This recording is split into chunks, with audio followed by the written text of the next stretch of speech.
L'échiquier international, bienvenue à vous. Lorsqu'on étudie l'histoire mondiale, une chose essentielle interpelle, tension, conflit ou le meurtre de masse, comme la situation qui prévaut en Palestine, n'arrive jamais par hasard. Cela augure parfois des bouleversements majeurs, conséquence des chocs entre grandes puissances.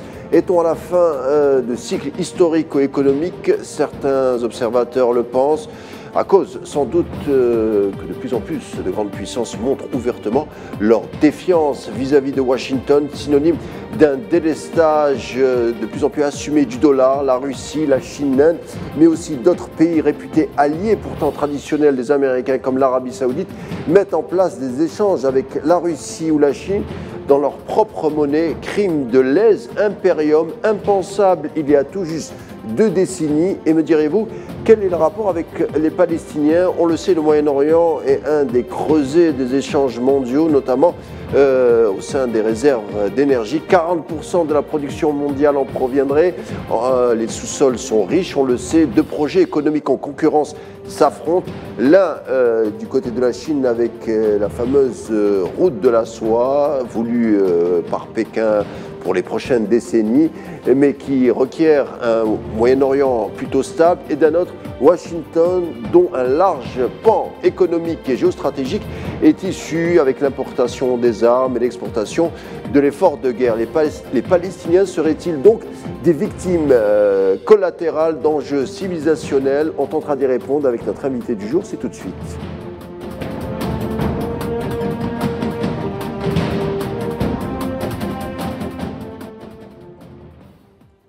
Avant de commencer, insistons sur une chose tout de même. Il est vrai que la tragédie palestinienne ne date pas d'hier ni de la décennie précédente, mais le génocide actuellement est comparé à celui de la Nakba de 1948 à cause de la barbarie usitée. Et en même temps, ces événements tragiques adviennent au moment même où des rivalités entre grandes puissances s'instaurent, dont le Moyen-Orient, on l'a dit, est forcément un terrain de jeu. Pour en parler, en tout cas, j'ai le plaisir d'accueillir Bassem Senaji. Bonsoir. Bonsoir. Professeur en Sciences Po Paris, expert en finance et surtout spécialiste en économie du monde arabe. Bienvenue. Merci de m'accueillir. Alors, première question en guise d'introduction peut-être à notre discussion de ce soir. Dans l'histoire, l'ascension rapide d'une nouvelle puissance qui ambitionne de modifier les règles du jeu mondial afin qu'elle soit plus à son avantage inquiète toujours la puissance qui était anciennement installée, à savoir les États-Unis d'Amérique, pour parler de la situation actuelle. Cela provoque forcément des guerres, ou en tout cas des tensions. Ce que d'aucuns ont appelé le piège de Thucydide, une rivalité qui s'ancre surtout dans l'économie. Alors, d'après le connaisseur que vous êtes, est-ce qu'on est dans ce cas de figure? Écoutez, les États-Unis sont confrontés à une instabilité économique depuis la grande crise de 2008. Qui a montré un tout petit peu la fragilité du système. Elle est aussi confrontée à une instabilité politique avec une volatilité de leur système électoral et de leur système démocratique. Mais il ne faut pas oublier qu'ils restent de loin la plus grande puissance économique et surtout qu'ils sont de loin la plus grande puissance technologique aujourd'hui, dans un cadre de transition généralisée, de loin, que ce soit dans le domaine... Pardon? C'est-à-dire que vous dites de loin, c'est-à-dire qu'ils ont encore de la marge. Ah oui, ils ont beaucoup de marge, donc effectivement, la balance des rapports de force change rapidement parce que contre cette domination incontestée et incontestable des dernières décennies, il y a aujourd'hui une montée en puissance très rapide, spectaculaire en fait, de l'économie chinoise qui, dans sa croissance, va atteindre bientôt une taille économique semblable à celle des États-Unis. Mais le contenu de cette économie chinoise n'a pas la même qualité et la même avance technologique que celle des États-Unis. Ça ne veut pas dire qu'elle n'est pas en train de les rattraper, mais il y a effectivement encore de la marge. Par contre, la capacité de la Chine à continuer à croître est apparemment supérieure à celle de la capacité des États-Unis à continuer à conserver une avance très forte, surtout technologique. Mais militairement, aujourd'hui, il n'y a pas de discussion entre les deux. Alors on disait, le Moyen-Orient est forcément un terrain de jeu des grandes puissances, parce que le Moyen-Orient concentre beaucoup de richesses. La Chine, avec la route de la soie, a toujours opté pour un Moyen-Orient plutôt stabilisé, à contrario de Washington peut-être, avec des bases américaines. En tout cas, c'est une autre présence qu'on observe. Est-ce que, selon vous, ce que l'on voit à Gaza est un signe d'une rivalité, en tout cas d'un choc entre ces deux grandes puissances? Deux projets économiques qui s'affrontent avec des Palestiniens qui en seraient des victimes. Non, je ne pense pas. Je pense que, par contre, le monde de l'énergie elle-même est en train de changer.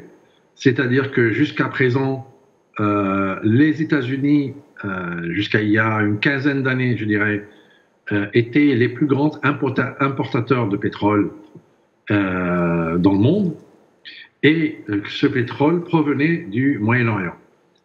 Aujourd'hui, les États-Unis sont devenus les plus grands producteurs de pétrole dans le monde, bien loin devant l'Arabie Saoudite, et ils ne sont plus tellement dépendants du Moyen-Orient. Par contre, la Chine est devenue le plus grand importateur de pétrole dans le monde et elle privilégie le Moyen-Orient. Donc, si vous voulez, les clients, entre guillemets, du Moyen-Orient ne sont plus les mêmes. Aujourd'hui, les clients des exportateurs de pétrole du Moyen-Orient, ils sont en Asie. Par contre, l'assurance vie, c'est-à-dire le pacte de sécurité dont bénéficient les grands exportateurs de pétrole, notamment dans le Golfe et surtout l'Arabie Saoudite, reste le même. Les États-Unis, aucun autre pays aujourd'hui ne peut fournir une garantie de sécurité crédible autre aujourd'hui que les États-Unis. Alors, comment vous... Voilà, c'est un peu ça qui peut expliquer beaucoup des phénomènes que l'on observe. Alors justement, le 9 novembre dernier, soit 2 jours après l'assaut du Hamas contre l'occupant sioniste, Washington dépêcha 2 porte-avions pour soutenir son allié traditionnel, l'entité sioniste. Washington a délaissé pendant des années, c'était la fameuse doctrine Obama, quelque peu la zone pour se consacrer plus à l'Asie du Sud-Est, à cause notamment des routes de l'énergie, surtout pour surveiller la Chine sans doute. Mais est-ce que le conflit actuel marque-t-il le retour de Washington, pas forcément à cause de l'énergie, mais un retour, une présence? Et elle veut le faire savoir à cause justement de la présence chinoise. Alors non, je pense que Washington est très ennuyé par cette affaire. C'est une affaire qui déroute un peu leurs priorités stratégiques qui, comme vous l'avez très bien dit, se trouvent en Chine. Le principal adversaire et le principal risque pour les États-Unis aujourd'hui ne se trouve pas au Moyen-Orient, il se trouve en Chine. Et donc, ce qui se passe aujourd'hui au Moyen-Orient et à Gaza est un embêtement, pour dire les choses poliment, est un embêtement pour les États-Unis parce que ça les disperse. Et ils ont vraiment envie de régler cette histoire le plus rapidement possible et d'une manière la plus stable ou la plus pérenne possible, parce qu'ils n'ont pas, entre guillemets, si je peux me permettre, ils n'ont pas le temps de s'occuper du Moyen-Orient, ça les intéresse beaucoup moins qu'avant.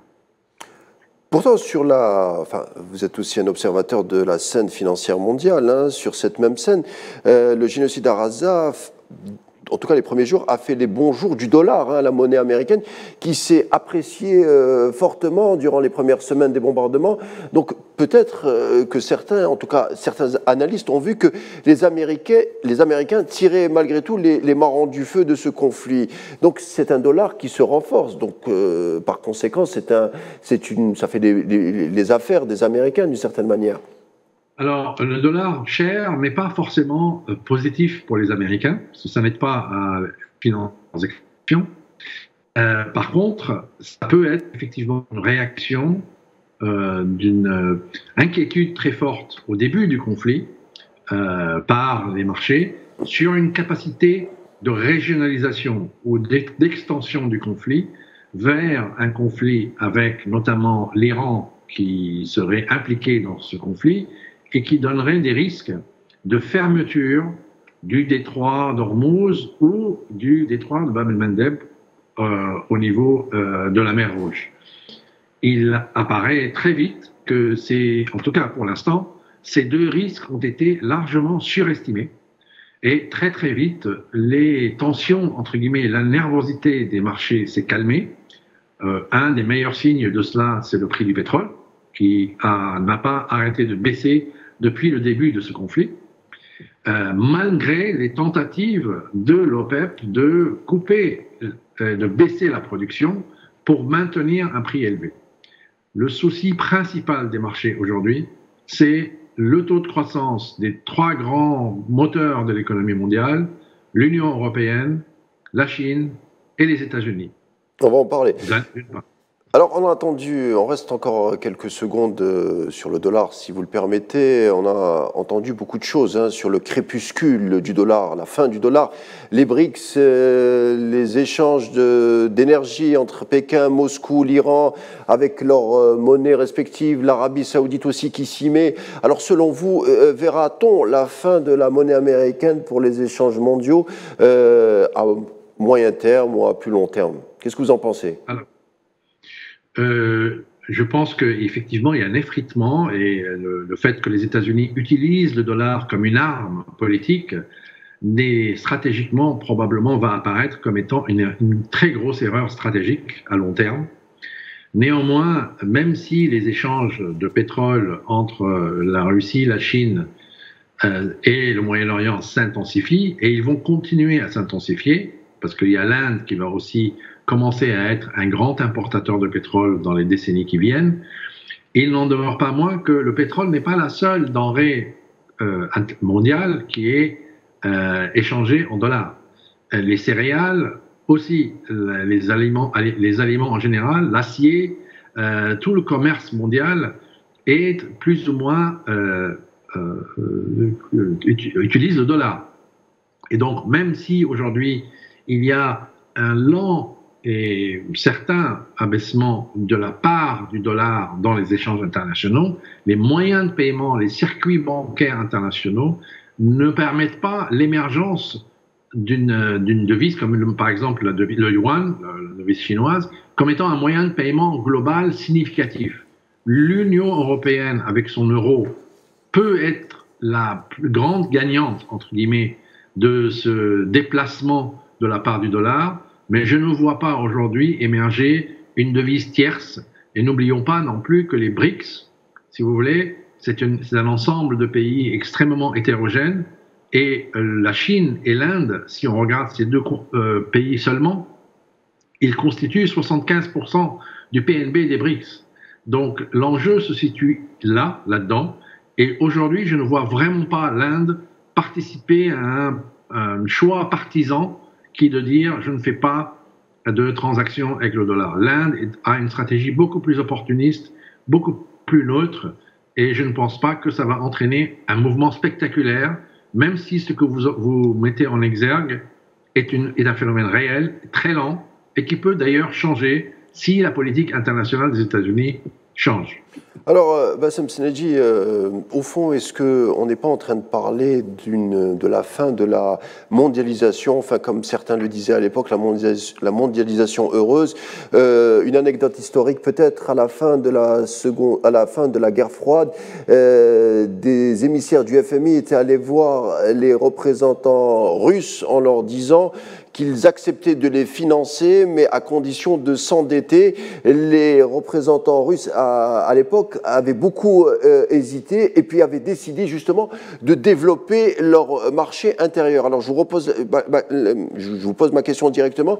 Est-ce que cette fin du dollar, ou vous avez dit tout à l'heure le dollar comme une arme de pression américaine, est-ce que ça n'incite pas les pays à développer davantage leur marché intérieur pour être moins dépendants du dollar, comme la Russie, justement? Alors, certainement, mais ça, c'est une politique qui ne dépend pas tellement du dollar comme arme, c'est une politique qui s'avère être beaucoup plus stable pour les pays endettés et les pays plus pauvres, et c'est une préconisation de beaucoup de spécialistes des financements internationaux, certains économistes qui commence à encourager les pays, notamment d'Afrique, les pays en développement, à développer leur marché en devises locales pour pouvoir avoir des vrais signaux. Parce que si vous voulez emprunter en dollars aujourd'hui, s'avère être une affaire extrêmement risquée et tous ces pays-là qui cherchent à contrôler leur avenir beaucoup mieux qu'avant, ben, emprunter en dollars, c'est une façon de délaisser une partie de sa souveraineté parce que votre devenir, votre destin dépend beaucoup plus d'une politique monétaire menée aux États-Unis que chez vous. C'est plus difficile de s'endetter en devise locale, mais c'est plus stable et c'est plus solide quand vous arrivez à le faire. Et donc, la paresse ou le choix de paresse d'emprunter en dollars parce que c'est plus facile s'avère être parfois beaucoup plus coûteux qu'on ne le pense.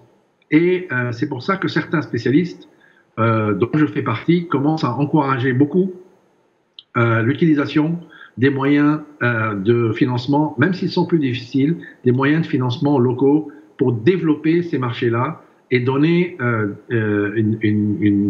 si vous voulez, une structure d'endettement beaucoup plus stable et beaucoup moins dépendante de politiques qui se passent ailleurs et qui n'ont rien à voir avec le destin de ces pays-là. Alors justement, la Russie, restons encore un peu sur la Russie, bon an, mal an, reste objectivement en tout cas, vous me direz ce que vous en pensez, et peut-être la gagnante de ce qui se passe à Gaza. Il y a une baisse des tensions sur Moscou avec peut-être une distanciation des Occidentaux avec Zelensky. La Russie, les Émirats arabes unis, l'Arabie saoudite ont décidé aussi de baisser leur production pour enrayer la baisse des prix du pétrole. Vous l'avez souligné tout à l'heure. Poutine revient dans l'échiquier international. Washington se place aussi. La Chine, on ne sait pas, mais en tout cas, est un peu inquiète par rapport à ce qui se passe parce qu'il y a le bouleversement de la route de la soie. L'Iran, en effet, redevient un acteur central du marché de l'énergie qui représente près de 4% de la production mondiale. Est-ce qu'on sent quand même qu'il y a un bouleversement mondial qui s'opère, ou vous nous direz peut-être qu'il faut être un peu plus sobre et un peu plus modéré par rapport à ces messages de ces analystes du changement mondial? Qu'est-ce que vous en pensez? Je pense, si vous voulez, que s'il y a un changement mondial qui s'opère aujourd'hui, il se passe à Gaza. Parce que la sauvagerie, voilà, on va l'appeler comme ça parce que je ne trouve pas d'autres termes, la sauvagerie qui s'exprime à Gaza est sans précédent depuis très très longtemps. Elle remet en question la crédibilité de grandes institutions internationales et de grands cadres légaux internationaux qui ont été mis en place à la fin de la Deuxième Guerre mondiale. Et c'est cet ensemble-là qui est fragilisé. Et donc, s'il y a un changement mondial, c'est ça qui est en train de changer. Et il a des impacts sur beaucoup d'autres choses, notamment sur la crédibilité des standards économiques et sociaux de ceux qui disent qu'ils sont les pays de l'OCDE, puisqu'ils se sont positionnés d'une manière incompréhensible sur un drame indiscutable. Indiscutable des deux côtés, mais indiscutable pour Gaza aussi. Et donc, cette grande erreur qui a été faite après 1945 de ne pas respecter la loi internationale, eh bien, aujourd'hui, tout le monde paye la facture. Et le système totalement en place depuis la Deuxième Guerre mondiale est déstabilisé. Par contre, au niveau économique, les fondamentaux sont les mêmes. Nous sommes dans une transition énergétique. Elle est plus lente qu'on le prévoit. Et la place du pétrole et du gaz dans cette transition énergétique va être plus importante et plus longue qu'on ne le pensait avant. Les réunions du COP28 l'ont démontré. Ce qui veut dire que, effectivement, les cartes vont être redistribuées d'une manière dramatique. Et ce monde très simple que nous avions avant, c'est-à-dire les bons démocrates ouverts et avancés et les autocrates arriérés, ce monde-là, toutes ces images-là sont en train d'être rebattues et on ne sait pas ce qui va émerger au bout, mais on sait deux choses. Un, la transition énergétique est en plein et elle va déstabiliser les structures industrielles existantes. Et la révolution technologique ne fait que commencer et elle va avoir des conséquences sociales et économiques très importantes. Aujourd'hui, Gaza est un défi pour un ordre international crédible qui n'existe plus. Le drame est non plus un drame palestinien, c'est devenu un drame mondial dans sa remise en cause, si vous voulez, des cadres sur lesquels nous opérions jusqu'à maintenant. Donc on avait raison peut-être de titrer une partie de l'émission Palestiniens victimes d'une rivalité mondiale. Mais dites-nous, je sais qu'on pose très rarement cette question à un économiste, en tout cas un observateur de la finance mondiale. Est-ce que vous êtes pessimiste par rapport aux années qui adviennent? Puisque vous avez dit il y a des changements, mais des changements qui peut-être se passeront pas tragiquement, mais en tout cas au forceps, on va le dire comme ça. Je suis déjà très pessimiste vu ce que je vois se passer devant nous avec l'acceptation et au moins le silence d'une grande partie du monde. Si nous acceptons un monde où ce que nous voyons devant nous en fait partie, nous avons en quelque sorte déjà échoué. Par contre, l'évolution technologique, l'évolution et la transition énergétique, la montée d'une nouvelle génération de citoyens mondiaux partout dans le monde, et notamment dans le monde arabe et en Afrique du Nord, est quelque chose qui me laisse très optimiste, même si cette génération-là est confrontée à des défis qui peuvent paraître insurmontables. Mais je pense que là-dedans, avec la circulation de l'information qui est aujourd'hui beaucoup plus grande qu'avant, eh bien, il va émerger, j'en suis sûr, une tendance qui va, si vous voulez, reprendre en main ce monde un peu en perdition pour le diriger vers quelque chose dans lequel eux, ces jeunes-là, vont pouvoir imaginer un avenir pour eux. Parce qu'aujourd'hui, dans ce qu'on leur laisse ou dans ce qu'on leur offre, ils ne l'imaginent pas. Écoutez, peut-être ce sera en guise de conclusion qu'on finalisera notre discussion d'aujourd'hui. Bassem Snejdine, professeur à Sciences Po, expert en finance et surtout spécialiste en économie arabe. Vous étiez avec nous pour l'échiquier international. Merci et je vous dis à très bientôt. Notre rendez-vous du jour se conclut sur cette conclusion. Donc on verra ce qui adviendra par rapport à l'économie mondiale et les événements sur Gaza. Je vous laisse avec la suite des programmes sur Al24 News et vous dis à demain.